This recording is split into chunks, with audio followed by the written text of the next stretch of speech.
Praise the Lord. ஆண்டவரும் அருமை இரட்சகருமாகிய இயேசு கிறிஸ்துவின் நாமத்தில் நான் உங்களை வாழ்த்துகிறேன். மறுபடியுமாக கர்த்தருடைய பரிசுத்தம் உள்ள சன்னிதானத்திலிருந்து கர்த்தருடைய பரிசுத்தமான வார்த்தைகள் மூலமாய் உங்களை சந்திப்பது மிகுந்த மகிழ்ச்சி. ஆண்டவருடைய பெரிதான கிருபையினால நாம் தொடர்ந்து சத்திய வசனங்களை ஆராய்ந்து அறியும்படி ஆண்டவர் நமக்கு கிருபை பாராட்டி வருகிறார். அருமையான கர்த்தருடைய பிள்ளைகளே, இந்த வாரத்திற்காக கர்த்தருடைய முகத்தை நோக்கி பார்த்த பொழுது கர்த்தர் எனக்கு கற்றுக் கொடுத்த ஒரு காரியத்தை உங்களோடு பகிர்ந்து கொள்ள விரும்புகிறேன். இந்த வாரம் முழுவதும் நாம் தொடர்ந்து தியானிக்க போகிற செய்திக்கு தலைப்பு பல விதமான அப்பங்கள். இன்னும் சொல்லணும் அப்படின்னா 12 விதமான அப்பங்கள். 12 விதமான அப்பங்களை நாம் பார்க்க போகிறோம். ஏனென்று சொன்னால் வேதத்தில் ஏராளமான வார்த்தைகள் அப்பங்களை குறித்து சொல்லப்பட்டிருக்கிறது. இந்த அப்பங்கள் யூதர்களுடைய உணவில் மிக முக்கியமான ஒரு உணவு. சரியா? ஏனென்று சொன்னால் வார்கோதுமை அப்பம் என்று எழுதப்பட்டிருக்கும். அப்புறம் நார்மலாக கோதுமை அப்பம். வார்கோதுமை என்று சொன்னால் பார்லி என்று எழுதப்பட்டிருக்கிறது. வார்கோதுமை அப்பமும் உண்டு, கோதுமையில் செய்யப்பட்ட அப்பமும் உண்டு. அருமையான கர்த்தருடைய பிள்ளைகளே, ஆண்டவர் ஆசரிப்பு கூடாரத்திலே மேஜையின் மீது அடுக்கி வைக்கும்படி சொல்லும் பொழுது 12 அப்பங்களை வைக்க சொல்லுவார். நல்லா கவனிங்க, நான் வாசிக்கிறேன் பாருங்க. யாத்திராகமத்தின் புஸ்தகம் 24வது அதிகாரம் 5ஆம் வசனம். அன்றியும் நீ மெல்லிய மாவை எடுத்து அதை 12 அப்பங்களாக சுடுவாயாக. ஒவ்வொரு அப்பம் மரக்காலிலே 10 பங்கு மாவினால் செய்யப்பட வேண்டும். அவைகளை நீ கர்த்தருடைய சந்நிதியில் பரிசுத்தமான மேஜையின் மேல் 2 அடுக்காக ஒவ்வொரு அடுக்கில் அவ்வாறு அப்பம் இருக்கும்படி வைத்து என்று எழுதப்பட்டிருக்கிறது. அப்போ ஆண்டவர் இஸ்ரவேல் ஜனங்களுக்கு, அதில் குறிப்பாக ஆசரிப்பு கூடாரத்தில் பணி செய்யும் ஆரோனுக்கு சொல்லப்பட்ட செய்தி என்னன்னு கேட்டீங்கன்னா, கர்த்தருடைய சன்னிதானத்தில் மேஜையின் மீது 12 அப்பங்களை வைக்க வேண்டும். அதுவும் தினமும் வைக்க வேண்டும். புளிப்பில்லாத அப்பமாக இருக்கணும், தினமும் வைக்க வேண்டும் என்று கர்த்தர் சொல்லுவார். நல்லா கவனிக்கணும். இன்றைக்கு 12 அப்பங்களை வைப்பார்கள், 2 அடுக்காக அடுக்குவார்கள். மறுநாளிலே அதை எடுத்துவிட்டு வேறு அப்பங்களை அங்கு வைப்பார்கள். இதுதான் நடைமுறை. இப்ப நல்லா கவனிங்க. ஆசரிப்பு கூடாரத்தில் தேவனுடைய பரிசுத்தம் உள்ள சன்னிதானத்தில் மேஜையின் மீது அடுக்கி வைக்கப்பட்ட அப்பங்களும் உண்டு. இஸ்ரவேல் ஜனங்கள் தங்களுடைய உணவிலே அவர்கள் புசித்த அப்பங்களும் உண்டு.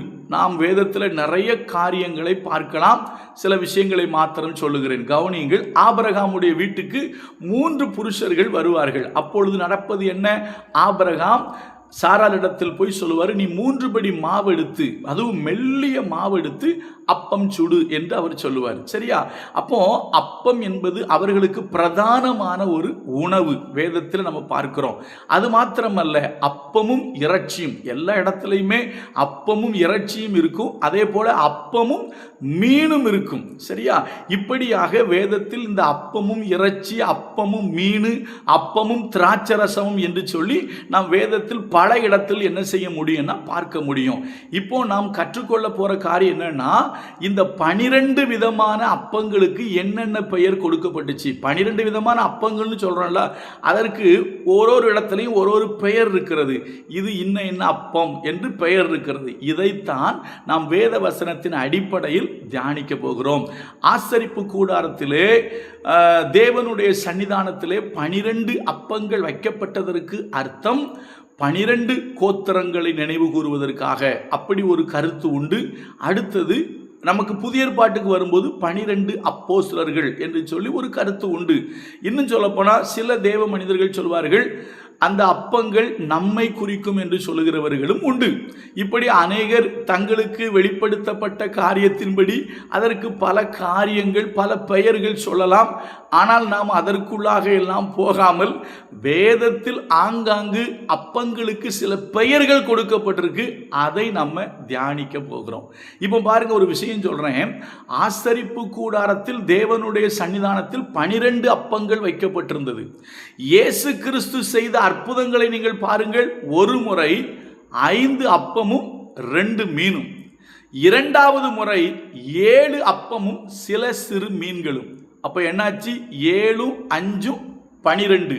ஆசரிப்பு கூடாரத்தில் வைக்கப்பட்டிருந்தது 12 அப்பங்கள். இயேசு கிறிஸ்து அற்புதம் செய்ததும் மொத்தம் 12 அப்பங்கள். அதாவது ஒரு முறை 5, இன்னொரு முறை 7. ஆனால் இன்னொன்று இருக்குது. எப்படின்னு கேட்டீங்கன்னா, இயேசுடைய சீசர்கள் பின்வாங்கி போய், அதாவது ஆண்டவர் உயிர் தெழுந்த பின்பு, யோவான் நீங்க அதை 21 நினைக்கிறேன், அதில் படிச்சீங்கன்னா உங்களுக்கு தெரியும்.